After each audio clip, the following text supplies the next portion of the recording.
It originates in the Japanese village of Okinawa, Japan, which is one of the blue zones in the world. And that's where the highest percentage of centenarians live. And so studies were shown, why do these people live for so long? And what they discovered is it's a combination of 4 elements. The first one is, what do you love? The second is, what are you really good at? The third is, what does the world need? And the fourth is, what can you get paid for? So if you look at a representation of the ikigai, it's a Venn diagram, and the overlaps, there's 4 circles, and the center is a sweet spot, which is your ikigai, or reason for being. So I take my clients through this process of determining their ikigai through exactly that, looking first at, what are your strengths? What are you really good at? Like not 20 years ago, but right now. What do you have that comes naturally to you? And are you really maximizing your superpowers, I would say, in what you're doing right now?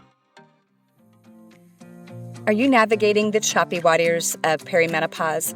You're not alone, and I've got something that might be your lifeline. Let me introduce my new product, Estro Balance Mastery. This isn't just another supplement, it is a perimenopausal powerhouse.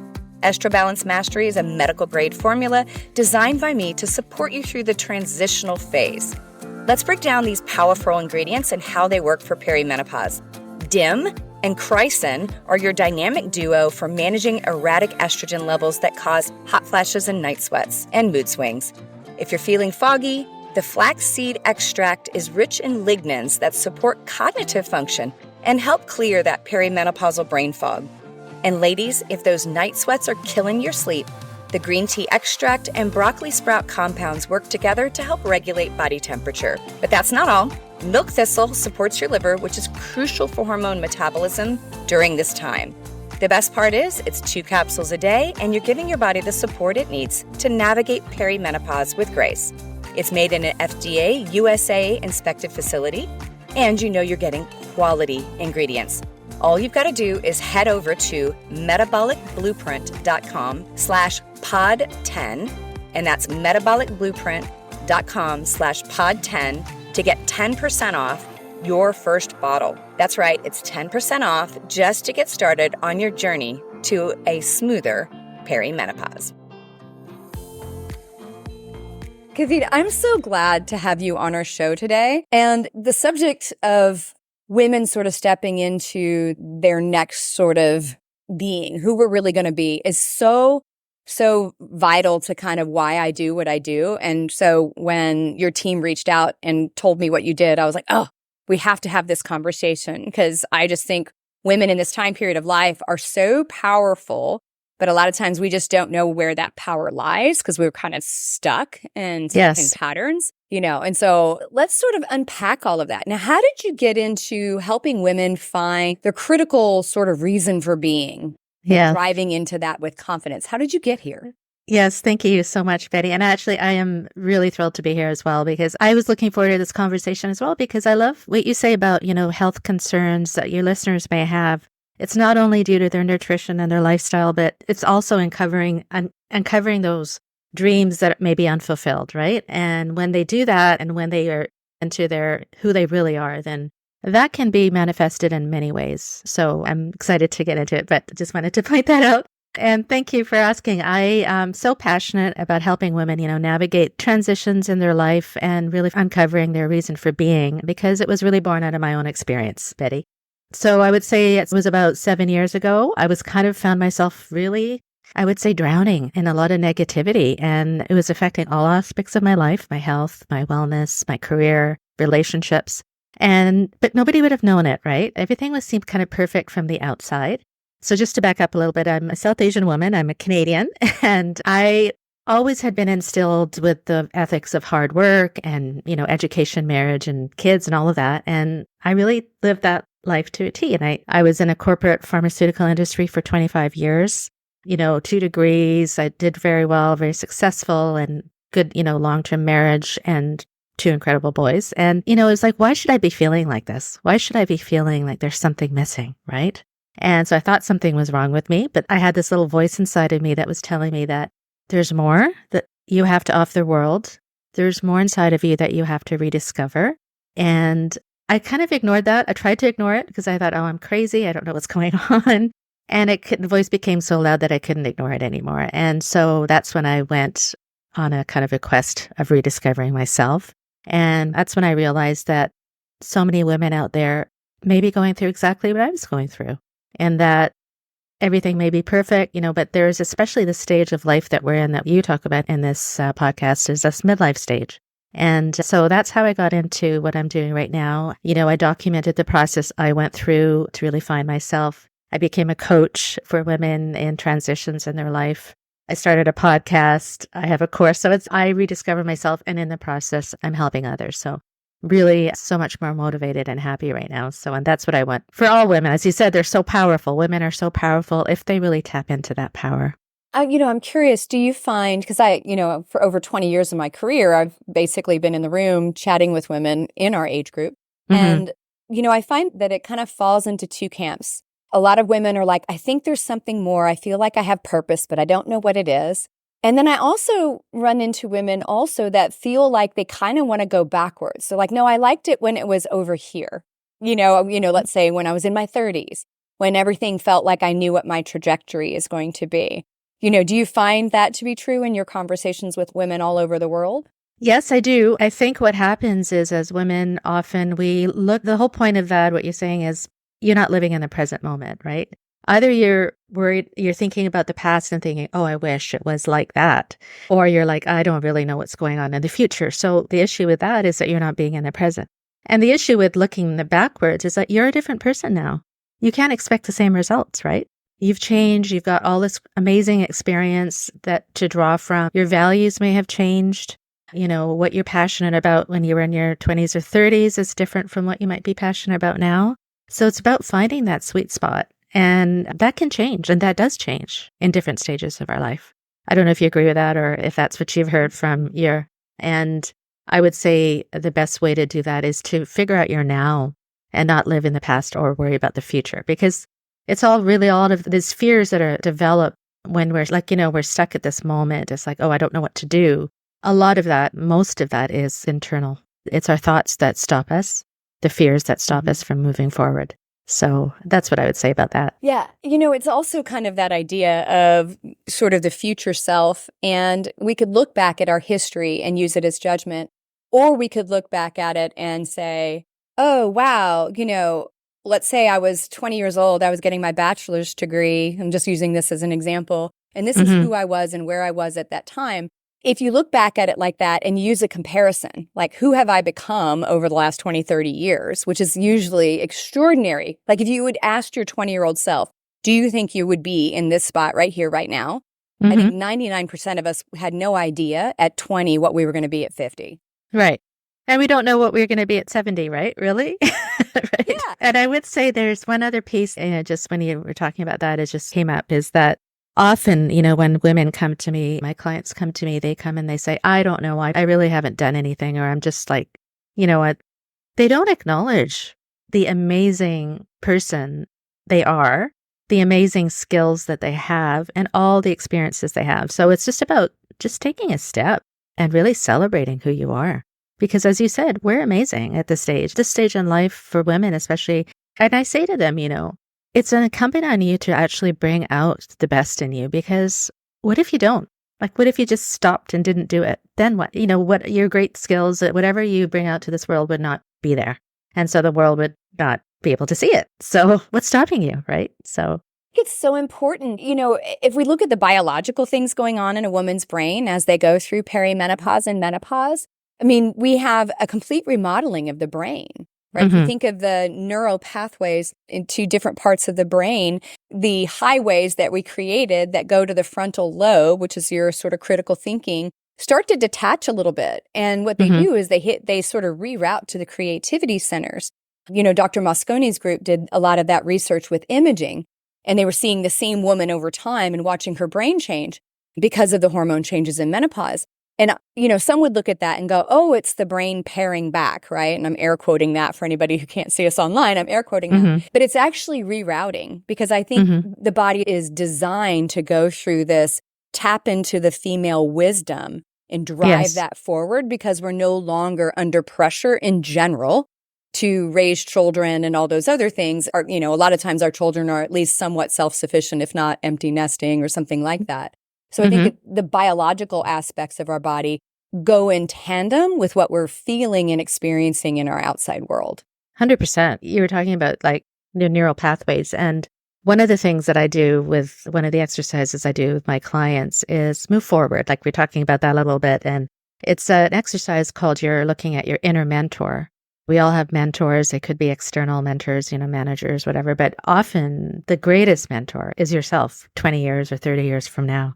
So we take a trip to visit her, right? And what does she say to you? Where is she? What does she look like? What is her presence like? And and you can ask her questions like, how did you get from where I am to where you are? So it's a very powerful exercise where you can actually, when you start to visualize who you are in 20 years and where you are, it actually starts the process of actually, creating that.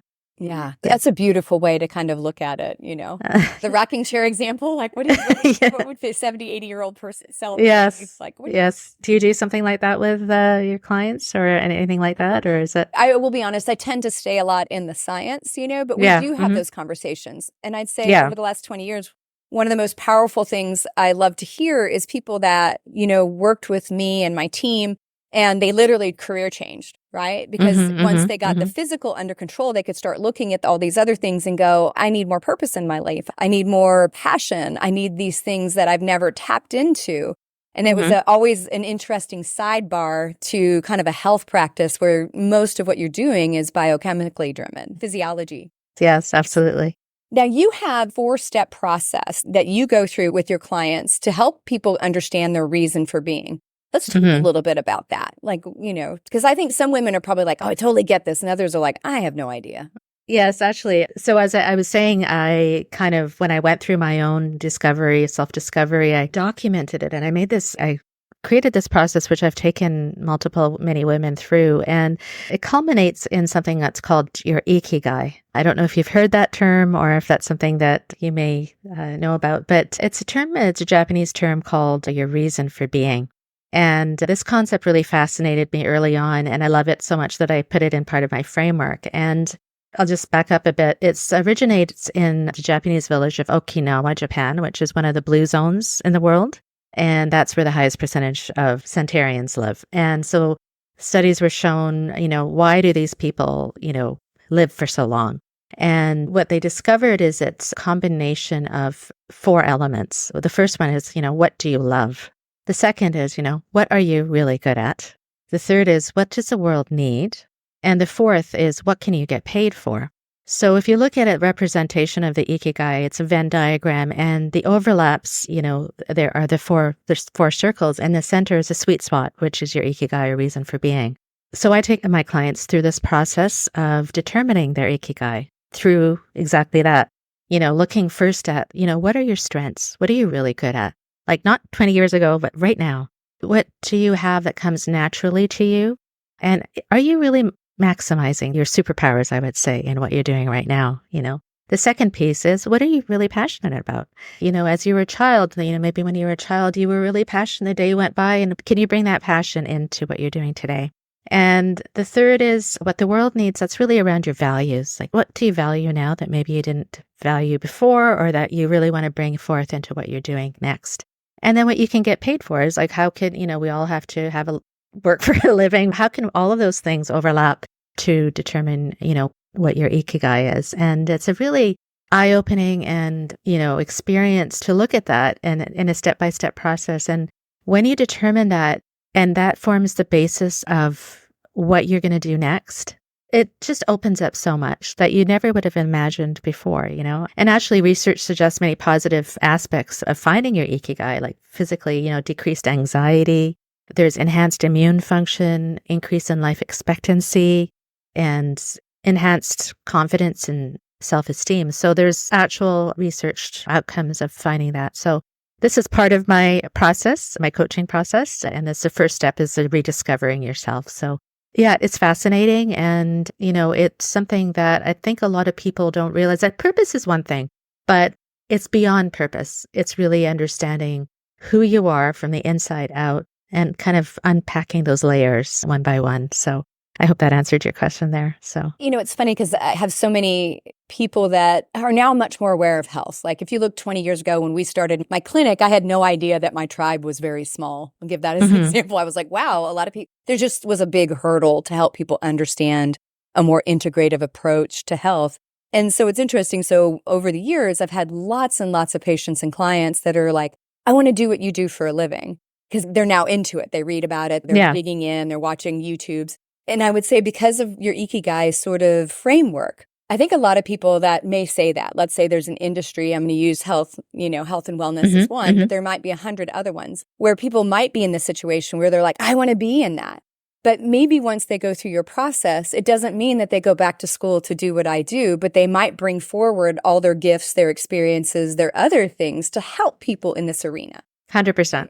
Yes, 100%. Yeah, a lot of people think, a transition, if I'm going through a career transition, I want to change, I have to give up everything that I've done. And it's like, no, that's not the case. You bring out the best pieces of you, right?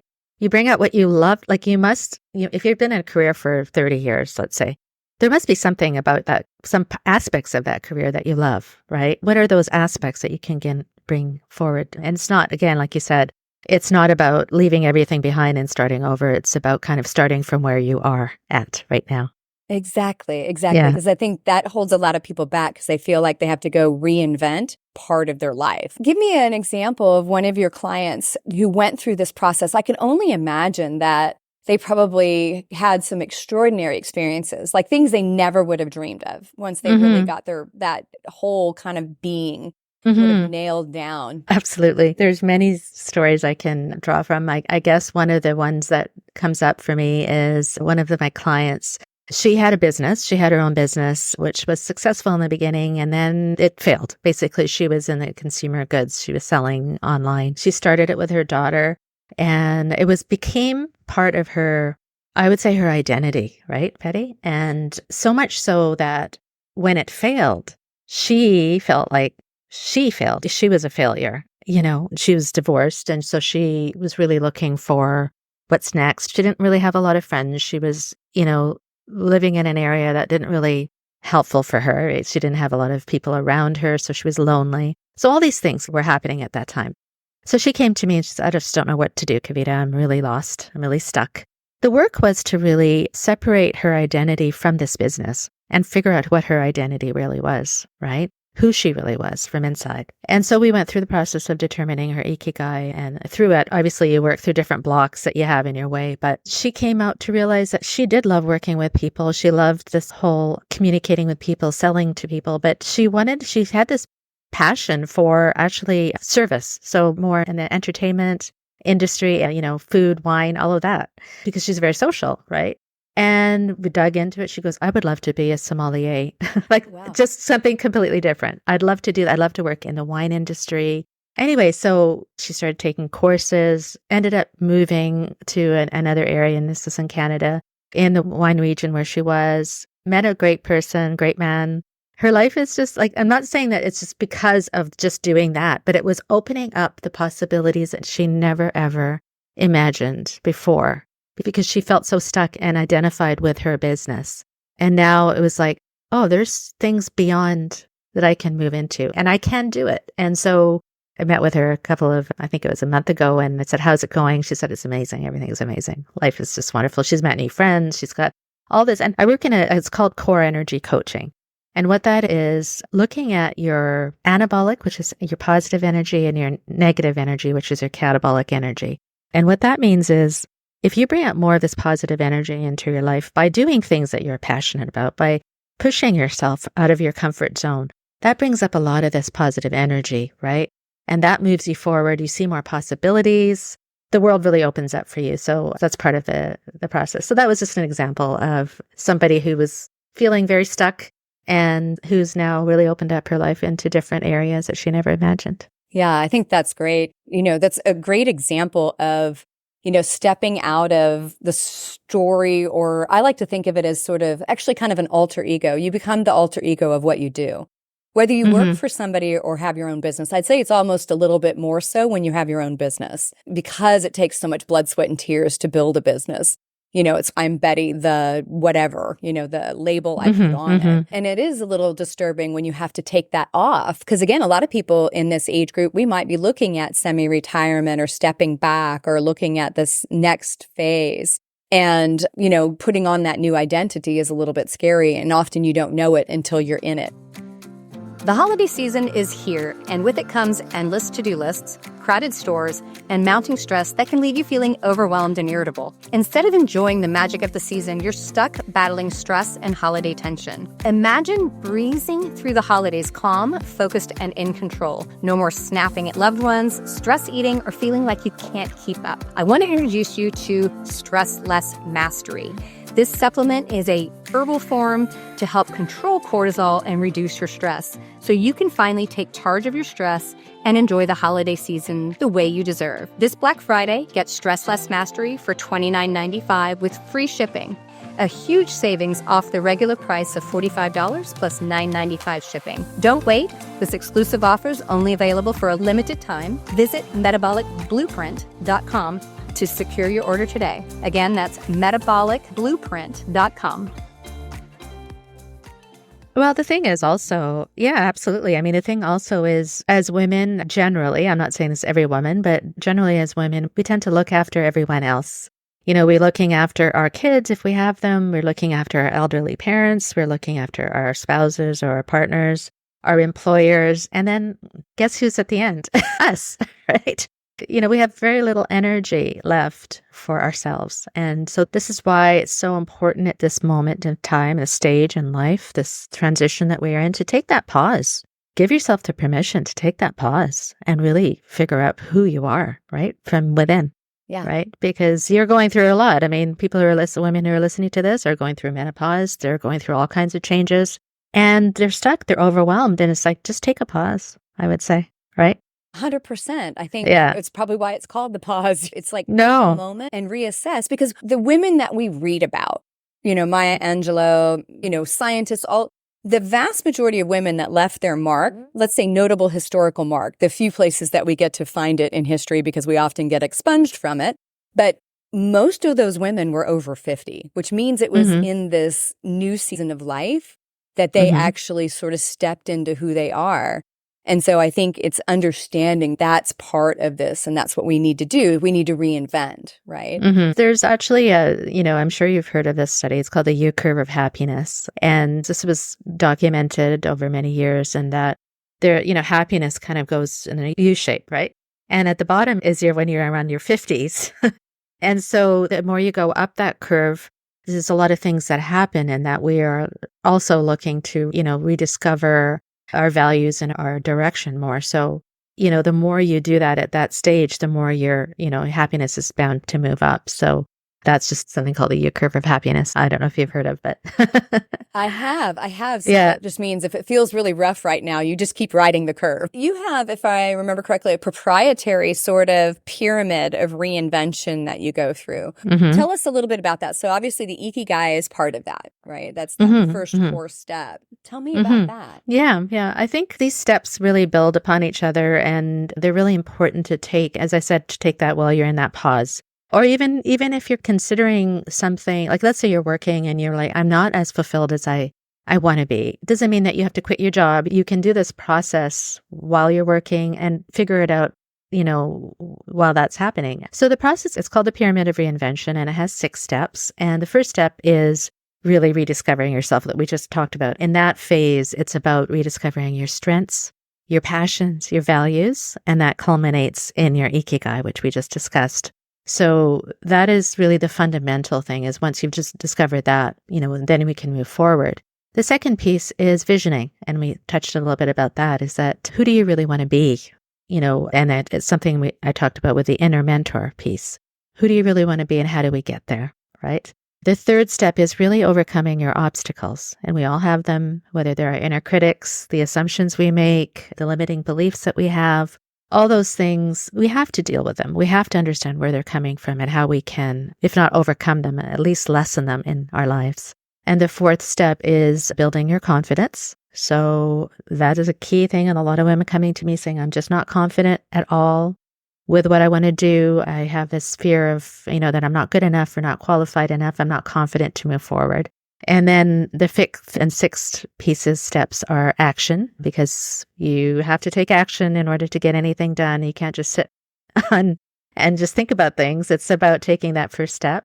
And then accountability. And accountability can be in many forms. It can be with working with a coach, or it can be in, seeking out groups or partners or teams or, people that are going to, or even family or friends that are going to support you in this process that you're going through. So those are the 6 steps. And then it kind of leads to an opening where it's like, okay, now I'm pretty sure about what I want to do and who I want to be. So, yeah. So I want to step into that community part just a little bit, because I think this gets overlooked a lot.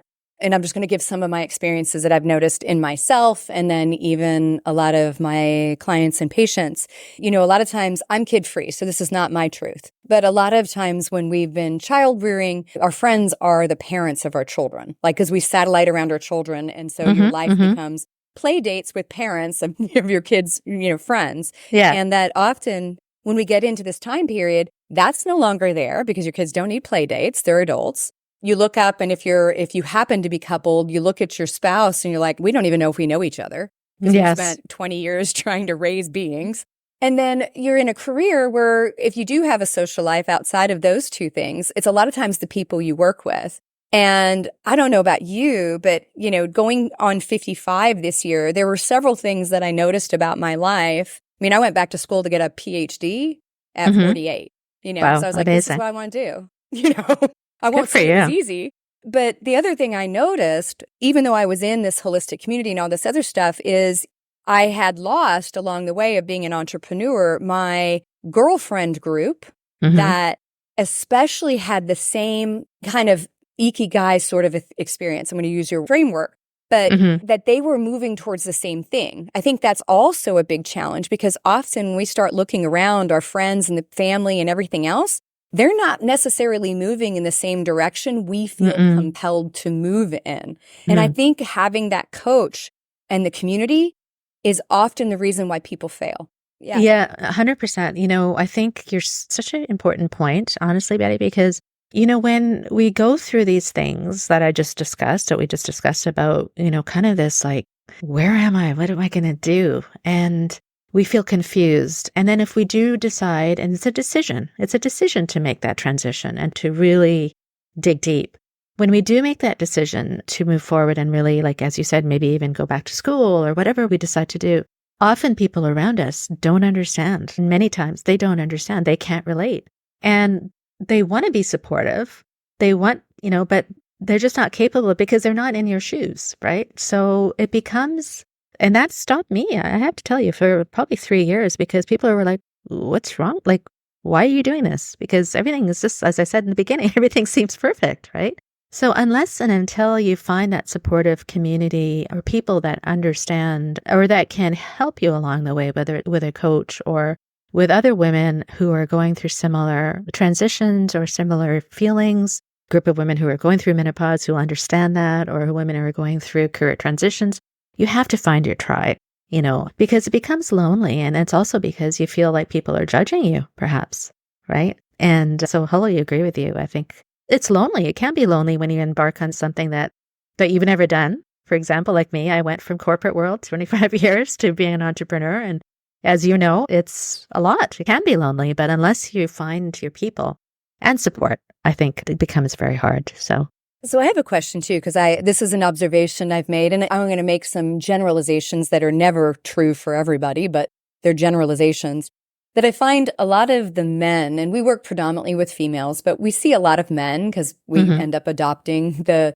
significant others and spouses of our patients and clients. And what I find interesting is there's a perception difference between aging for men and women. At least I'm going to, again, speak sort of generalities. Women often look forward to this, like, ooh, something new, something exciting. I can get creative. I may not know that direction, but I have something burning and I see it. What I hear from a lot of my men, and it's not all, but a lot of them, they're in the latter part of their career. Some may be retiring early, but they're in this zone. And I resoundingly hear all the time from a man, I'm on the downhill slope. like they age themselves forward, right? You know, Mm-hmm. I'm not as virile, I'm not as vital, I'm not as this, you know, I'm being outpaced by my younger competitors and things like that. It's really interesting to me because I like to just sit back and observe people, right? And Mm-hmm. so observational wise, I'm like, this seems like a super disconnect because a lot of women are like, woo, I'm going to go, you know, take a new art class. I'm going to go explore all the things I never got a chance to do, where Mm-hmm. their partner might be in a position where they're actually sort of, to some degree, walling off and sort of closing in. And I don't know if you hear that a lot from your female, you know, counterparts and clients. Yeah, yes, I do from the aspect of the women who come to me, if, you know, their spouses may not understand because they're also going through that, but they don't have the same sort of, like you said, excitement. And it's rather than it's like, why don't you just like, let's just chill and, you know, whatever, you know, play golf. And not that there's anything wrong with golf. Again, it's about not really understanding what their spouses or partners are going through. And they feel, I think it's because, I guess, to be honest, I don't think there's as many men's groups that perhaps they can turn to. You know, I mean, it's a very female thing to seek out others and to, you know, to get that support. So maybe not as much for men. So they may want to, but maybe they're, you know, either they're feeling like, oh, that's not done, or they just don't know where to turn. So that might be an interesting, you know, I don't hear it as much, to be honest, because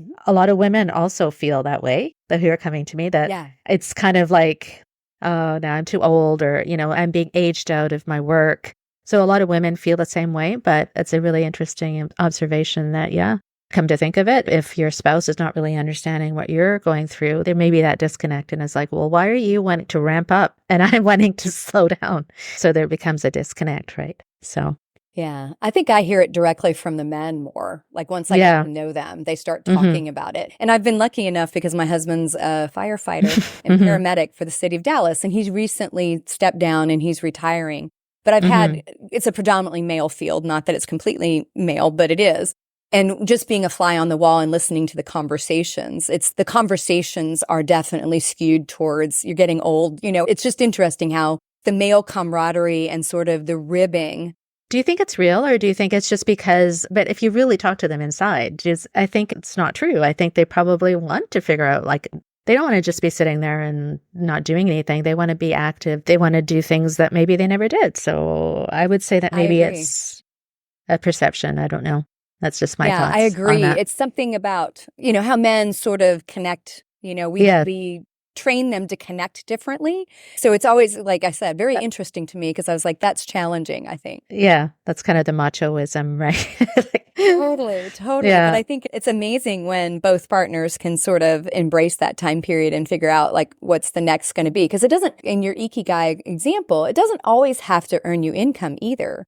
You know, it could be a side passion that you get extraordinary just fulfillment out of, but it doesn't necessarily result in a paycheck, right? Oh, yeah, absolutely. I mean, I'll give you another quick example if we have time, but it's like I had a client who was a very, very successful lawyer in New York. You know, we never would have understood why she's feeling this way. Like, just, you know, it's a very common thing. It's like high success women, and she's just something is missing. And we dug deep into this. We went through her ikigai. We went through the process.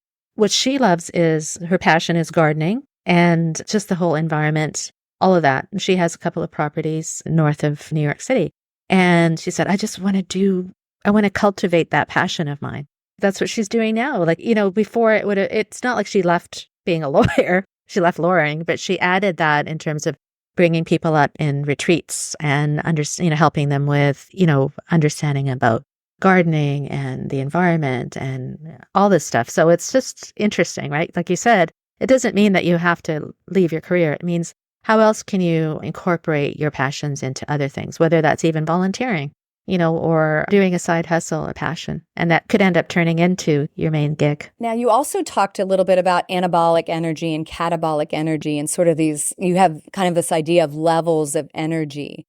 Would you be willing to kind of explain that to my listeners? Because I think that's also important because sometimes we have to look at where our energy is being expended. And yeah, 100%. And this all comes from my training, as I said, with core energy coaching. And it's a framework that was developed by a man named Bruce Schneider. He's a founder of IPEC, which is my coaching program. And really, there's 7 levels of energy in this model where levels 1 and 2 are catabolic, which I referred to earlier as being the negative type of energy, right?